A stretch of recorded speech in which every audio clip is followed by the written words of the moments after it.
Simplification. First one, 8 by 11 minus 4 by 11 plus 9 by 11 minus 2 by 11. இது எப்படி solve பண்றதுன்றத பார்க்கலாம். Solution 8 by 11 minus 4 by 11 plus 9 by 11 minus 2 by 11.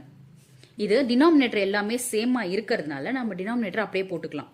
மேலேயும் அதே மாதிரி 8 minus 4 plus 9 minus 2 அப்படியே போட்டுக்கலாம். ஓகேங்களா? இப்போ plus 8ம் plus 9ம் ஆட் பண்ணிக்கலாம். ரஃப் காலம் பாருங்க. plus 8 plus 9 ஆட் பண்ணா plus 17. minus 4 minus 2 வந்து நம்ம ஆட் பண்றோம். ஏன்றது இங்க கொஞ்சம் கவனமா பாருங்க.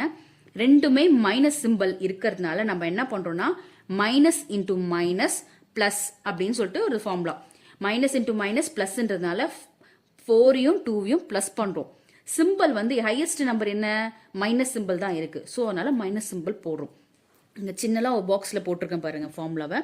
Plus into plus plus minus into plus minus plus into minus minus minus into minus plus இதை வந்து நீங்க கொஞ்சம் மெமரி பண்ணிக்கலாம். இது மெமரி பண்ணிட்டீங்கன்னா ரொம்ப ஈஸி, ஒன்றும் இல்லை. ப்ராக்டிஸ் பண்ண ஈஸி ஆகிடும். ஸோ நீங்கள் அதை நினச்சி பயப்பட வேண்டாம். இப்போ சப்ஸ்டியூட் பண்ணலாம். 17 minus 6 whole divided by 11. இப்போ 17 minus 6 11. 11 by 11 equal to 1 by 1 answer கிடைக்குது. ஸோ 1 by 1 வந்து ஆன்சர் 1. இப்போ second sum 3 by 15 plus 9 by 15 minus 2 by 15 minus 8 by 15. இதை ஒர்க் அவுட் பண்ணி பாருங்க. உங்களுக்கு ஏதாவது டவுட்ஸ் இருந்தா கமெண்ட் பண்ணுங்க, நம்ம சால்வ் பண்ணலாம். தேங்க்யூ.